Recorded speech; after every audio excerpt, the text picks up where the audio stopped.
Hi, I'm Douglas Mason, President and CEO of Rainy Mountain Royalty Corp., RMO, on the TSX Venture Exchange. Rainy Mountain's Brunswick property is located in the Rideout Shear Zone in Ontario, with grab samples running as high as 32 grams per ton gold. A follow-up drill program to test numerous targets located by recent groundwork is planned for early 2018. Please visit our website at rmroyalty.com. You're listening to HowStreet.com radio, available online at TalkDigitalNetwork.com. Welcome to HowStreet.com radio, the online source for market opinions. Here is Jim Goddard. My guest is Stewart Muir, Executive Director of the Resource Works Society. Welcome back to the show, Stewart. Thank you, Jim. How are you doing? I'm doing great. Yourself? Very fine. The Kinder Morgan pipeline debate becoming more serious. Kinder Morgan giving a deadline of May 31st to either pull the plug or continue. What do you think is going to happen?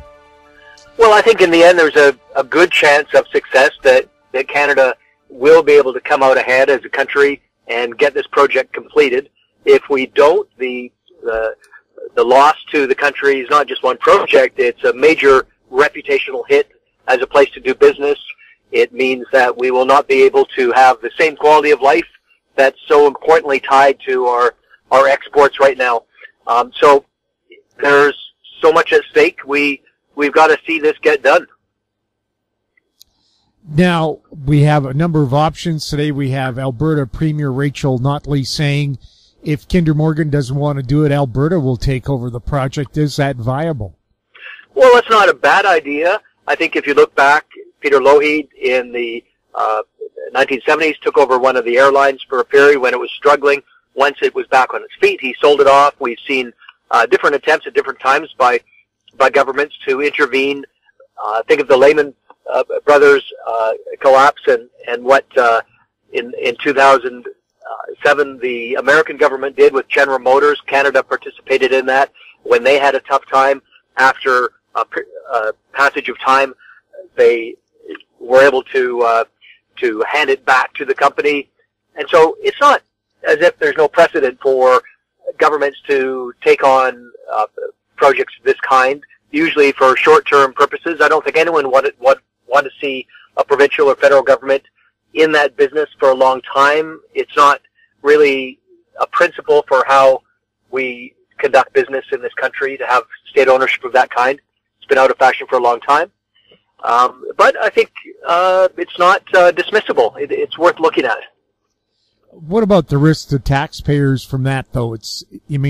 Governments can't write off things, companies can. Well, that's right. You might ask the question, is it a viable business to get oil from point A to point B? That's what an oil pipeline is. Right now, if you look at the books of Kinder Morgan, they probably make something like $75 or $100 million a year in profit off the existing line. If the new one is going to be twice the capacity, maybe you're looking at revenues of a couple $100 million a year once it's built. Is it worth the risk to endorse or backstop a $7 billion construction project? I'm no accountant, but I think if you run the numbers, it's not as if there's no revenue. We're going to need oil. The world needs Canadian oil. We've got some of the highest quality product. I know it gets some knocks, but it's actually, in the great scheme of things, a very highly prized economic and environmental product that has many flexible uses, and it's sought after around the world. What about Canada's international reputation? What's this whole dispute doing to it? Well, suppose that you have a process and you say, look, if you want to come to Canada, make an investment, what you have to do is get in line. You have to fill out some paperwork and then go sit over there while we look it over. And if we like it, we'll give you a stamp and you pay your permit and off you go and build it. And suppose you let someone go through that process, which is what they did with the Kinder Morgan pipeline. And then after all is said and done, it's approved. They've got the papers in hand. They've paid their fee. They've done everything right. And it still is not possible to build. What's the story for the world out of that? I think the story is Canada's closed for business. Don't bother. Go somewhere else. Go to a place in the world with lower environmental standards. Go to a place in the world with less freedom for its citizens where they don't care about democratic processes. Go to a place that is destroying the environment rather than enhancing it, like in Canada, go ahead. That's the message that we're sending. And I don't know who in Canada would actually want that to be the case, but it's what's happening now.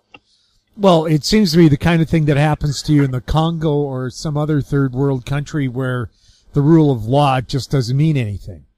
That's right. And you get into those questions, the rule of law, I think the fundamentals of this, we do have a system. It's been put into place. It's existed since the time we existed as a confederation.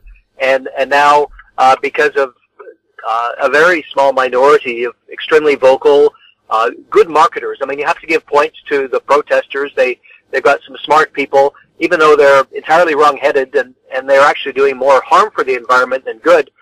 You got to hand it to them. They're effective at pushing a political cause. However, in our democracy, it's a fundamentally harmful cause that we are seeing. So the rule of law is now really in question in this country, and we're even seeing some of the analysts out there, the commentators, questioning whether we have the basis for our country to go forward.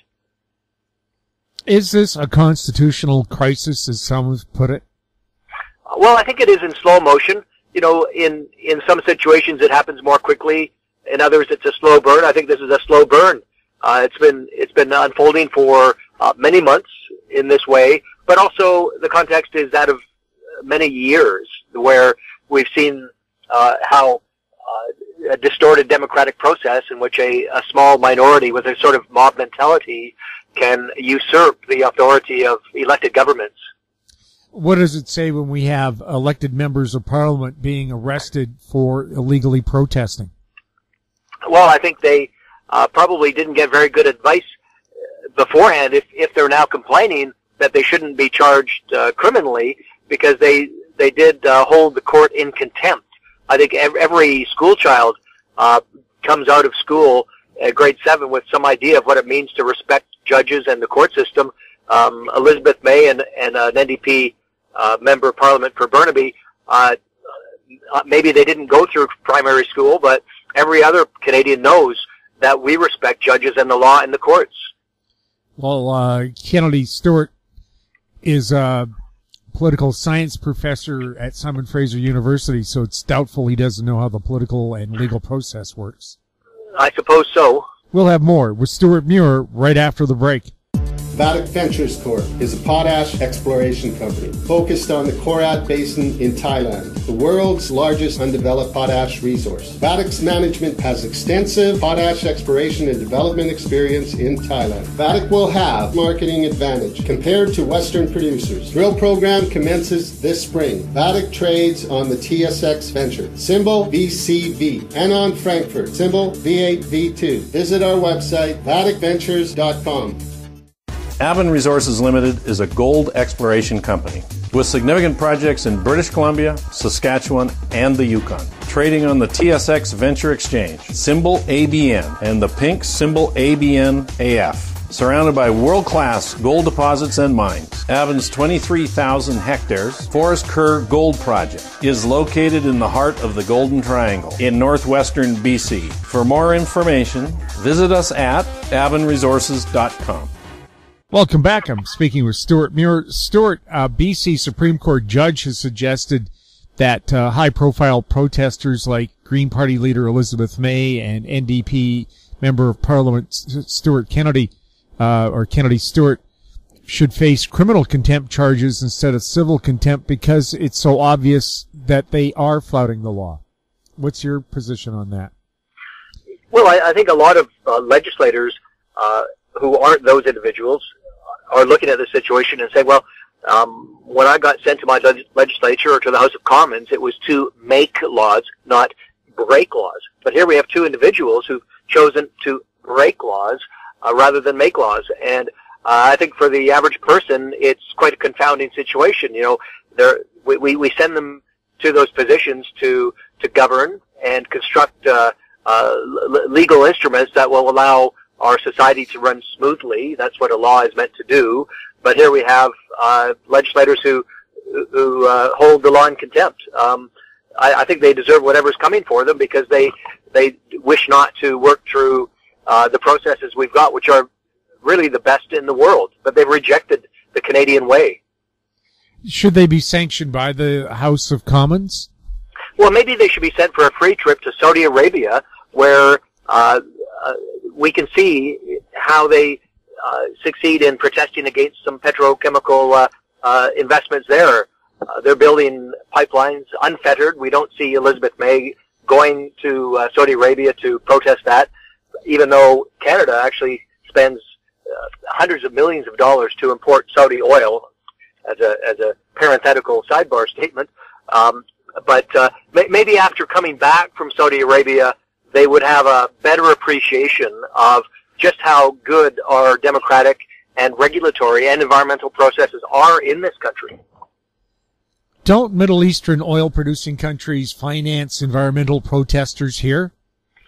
Well, I can't say I've ever seen the paper on that to definitively prove it, but you do think about it. There's really no transparency on what the Crown Prince of Saudi Arabia does. When he recently decided he wanted to seize power, he invited all of the princes and billionaires in his kingdom to a fancy hotel and promptly arrested them, held them in custody for months on end. They're only now, some of them, starting to get out. I mean, that's how things roll over there. We have no idea. We've heard in the past when the Kingdom of Kuwait has hired, the big New York public relations companies to burnish their image. We've just seen the Saudi Crown Prince touring all of the USA for an extended period, telling people there what a wonderful, warm, fuzzy country Saudi Arabia is, which I think anyone knows who follows the news that just isn't so. So is it possible that such a country is funneling resources to aid and abet those who are attempting to stop Canada from having prosperity from its energy resources? I don't think that could be discounted by anybody. Are the protections in place to keep the BC coast from being fouled if they had an accident? Jim, little personal background. When I was a boy, I learned to sail on English Bay. I used to go out in these Flying Juniors and later Lasers and Laser 2s.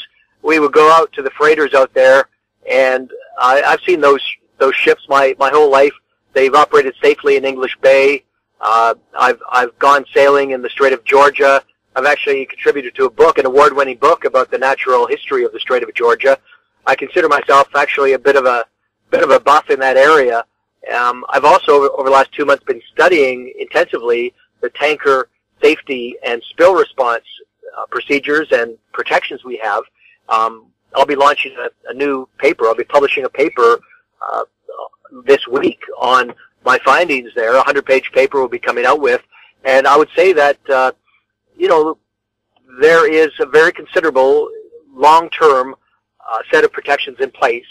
And the result of no tanker spills ever in 100 years in our waters is evidence that we do have some know-how, some procedures and protections in place. If you look at what's been brought into place on top of that, in order to facilitate the expansion of the Kinder Morgan pipeline, there is a large-scale investment. There are all kinds of experts in tanker safety and oil spill response who are working to bring our standards up even further. And, I think it's desirable that we continue to expand that. But we've got it. It is in place. It has made a difference. So that's currently the status quo on things. Well, they've also said if the pipeline doesn't go through, they'll just resort to rail traffic, which doesn't need any federal or provincial approval. And what's more dangerous, a pipeline or a rail car? Yeah, and there's one little thing about rail cars as well, which is that the agricultural producers and the forest producers who rely on rail to get their goods to market, they are starting to grouse quite a bit now about the fact that it's harder for them to get rail space to move to ports. And that's because oil is competing for that. So it's not just good common sense to protect the environment that's at stake, it's also to enhance our exports. And, Canada is still very much reliant on its resource exports. That's what creates our ability to buy things. You sell something to get money to buy other things with. It's pretty simple. That's how it works. Not just at a personal level, you get your paycheck to pay your rent, but it works as as a country as well. We get our paycheck by selling our resource commodities to the world. They give us money, and then we get to buy, whether it's mammogram machines or medicines or orange juice or iPhones, all those things that are part of everyday healthy living in Canada. Is this turning out to be a rural versus urban battle in British Columbia? Well, to a great extent, that shows up in so many different ways. You know, I think if you go to any rural part of BC, and I'll be up in Fort St. John in a few days' time to speak at an event there. I was in Prince George recently. I've been up around Vancouver Island, north end of it as well lately, and I routinely go to all these places. I do think there is a distinct attitude that's different than the urban one. That's for sure. The progress of digital communications, however, is starting to change that a little bit. You know, you've got people mining for Bitcoin, not just for gold, in towns like Terrace. You've got digital design studios that are in Revelstoke, where that used to be servicing the railroad. You know, it's getting more diversified. That's good. But I think the age-old resource-producing parts of the country and the province are still very much the heartbeat of Canada. And yet they feel left out of a lot of the decision-making. We'll have more with Stewart Muir right after the break. Arctic Star Exploration, operated by a team of proven mine finders, is focused on diamonds in Finland and the Northwest Territories of Canada. A work program is planned for our Finland property that contains diamond-bearing kimberlite. Arctic Star trades on the TSX Venture Exchange, symbol ADD, and the Frankfurt Exchange, symbol 82A1. Please visit our website at arcticstar.ca or call us at 604-689-1799. Don't miss out. Stay informed. Receive the HowStreet.com weekly recap with thought-provoking podcasts, radio, and articles delivered to your inbox. Sign up for the HowStreet.com weekly recap on our homepage at HowStreet.com. Welcome back. We're chatting with Stewart Muir. Stewart, we keep hearing from the Prime Minister and his government that the federal government is going to take action, but so far they haven't done anything concrete at all. It seems on this, they're just waiting for everybody else to battle it out. Do you feel there's been a lack of leadership from the federal government? Yeah, and I think to some extent you could say they've been played by the very seasoned environmental campaigners who've made some calculations about electoral politics. You know, the strategy that I believe the Prime Minister's office has followed in the last phase is, hey, look, let's not fan the flames by getting the Prime Minister out there talking about how this pipeline is important, you know, too much, because that will just lead people to attack him for being a shill for big oil, right?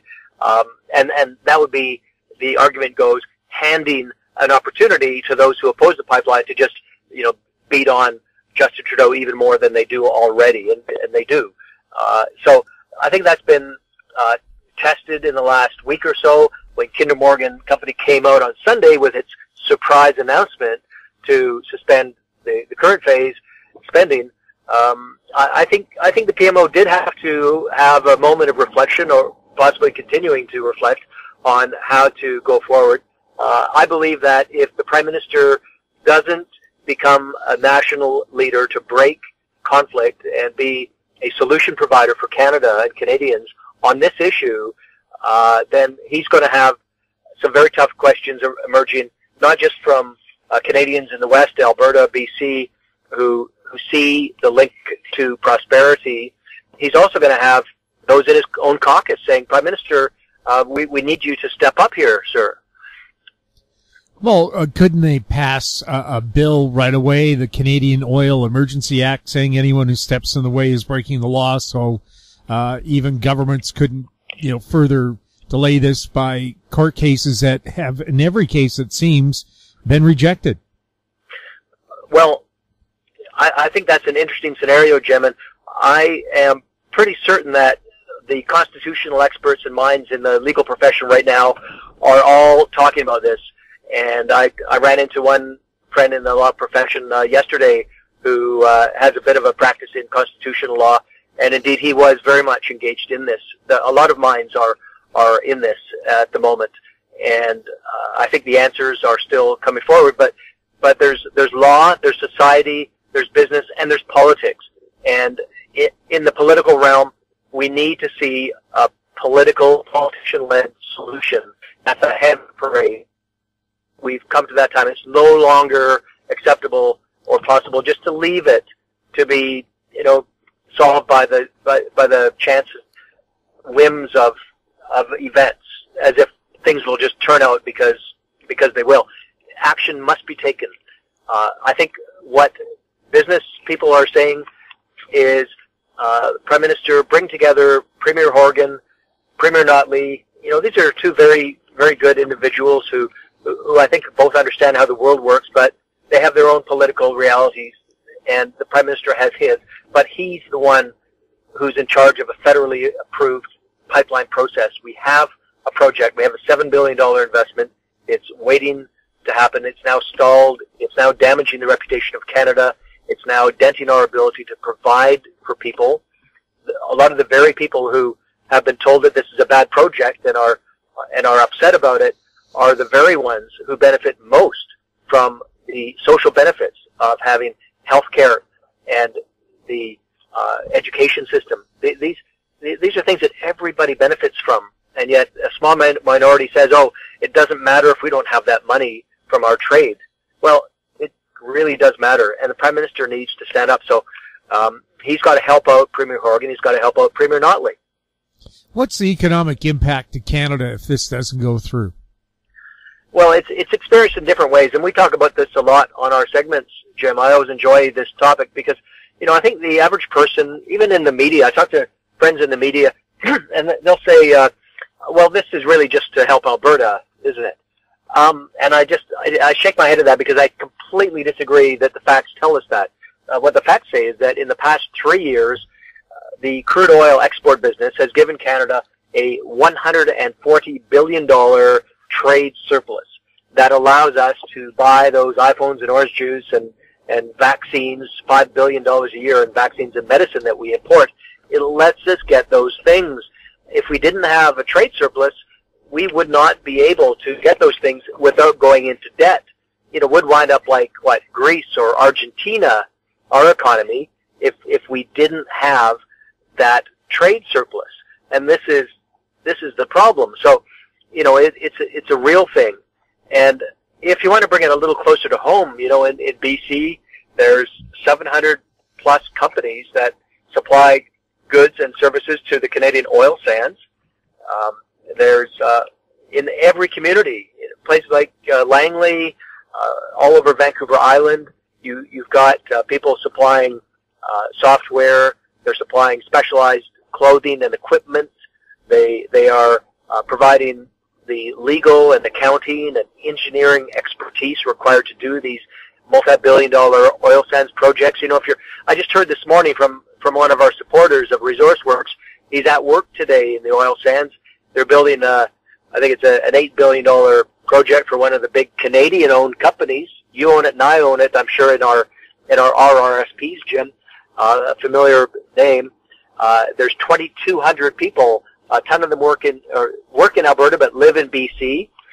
There are some who live out with their families, live out in the Maritimes. They're supporting families with 4 kids out there based on their oil sands paychecks.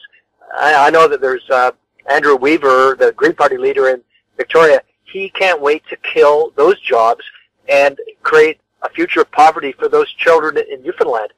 That's who we're dealing with in this equation, and it's really sickening what's going on with people like Andrew Weaver. It's unacceptable. What about Alberta's threat to cut off oil supplies to BC, where in the greater Vancouver area they're already paying $1.50 a liter for gasoline? Yeah, well, they're working on that legislation. They've brought it in. I'm going up to Edmonton tomorrow to talk at the legislature and bring my views about BC and what most BC people want, because most British Columbians want this pipeline built. They don't want $2 a liter gasoline or $3 or $4 a liter gasoline, but that's what the Green Party of BC and its leader Andrew Weaver want for them. They want nothing more than to kill those jobs, cast those families into poverty, have motorists pay $2, $3, $4 a liter. They don't care because they and they alone think they're saving the planet that way. Isn't Alberta already going to spend $1 billion to upgrade the bitumen to something more acceptable to be shipped down pipelines? Well, the truth of the matter is they already do that. You know, there's a lot of mythology, and as I mentioned, I've been working on this report of ours for over a month. I've learned a lot about it. I mean, the bitumen that goes into the pipe is not just scooped out of the ground and thrown into a pipeline, which is, I think, what some people believe happens. It's already subjected to extensive processes. They take all the sand out. You know, they dilute it, hence it's dilbit or diluted bitumen, and it is, you know, I've heard it talked about as a not as desirable product, and there's other ones that are better. Actually, it's the opposite. Diluted bitumen, heavy oil, is the most flexible input or feedstock that a refinery can have. You get way more gasoline out of it. You have much less heavy waste sediments that come out of it. It is the feedstock that refineries prefer to have, and that's why refineries built for heavy oil that comes from Canada or Mexico or Venezuela are the preferred solution. It's not that light crude oil. That's certainly got its uses, but the upgrader and refinery industry in Alberta is a very large one already.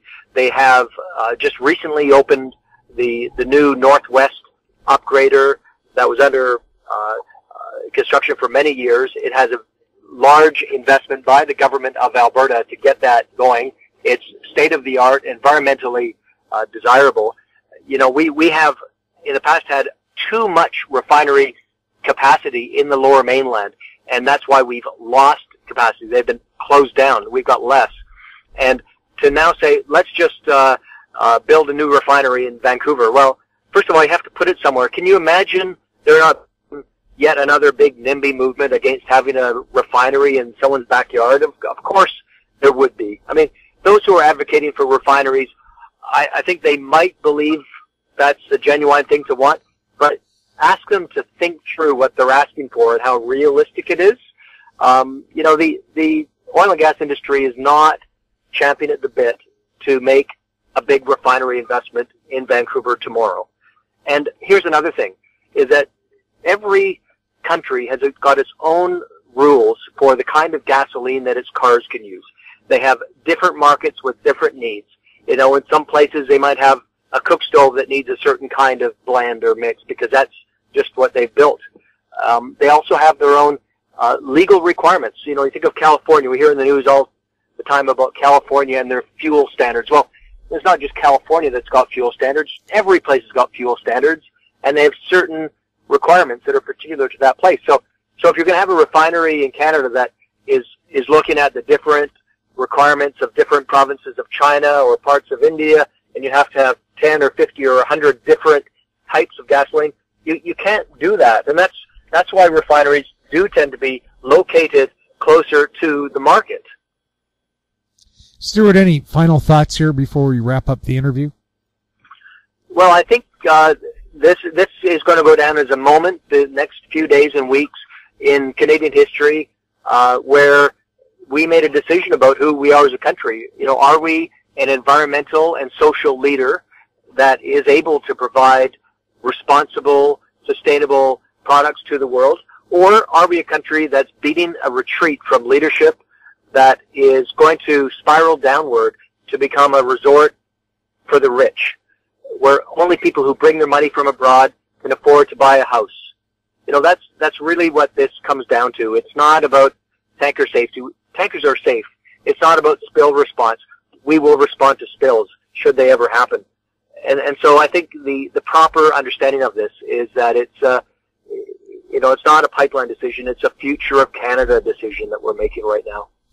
Stewart, thank you so much for chatting with us. Thank you. My guest has been Stewart Muir, Executive Director of the Resource Works Society. His website, resourceworks.com. You're listening to HowStreet.com radio. Find us on Twitter at HowStreet. Our popular YouTube channel is Talk Digital Network. Questions for the show or our guests, like Stewart, can be sent to info@HowStreet.com. I'm Jim Goddard. Thanks for listening. Comments made on HowStreet.com radio are an expression of opinion only and should not be construed in any matter whatsoever as recommendations to buy or sell any financial instrument at any time. Available online at TalkDigitalNetwork.com. HowStreet.com radio is a production of HowStreet Media Incorporated.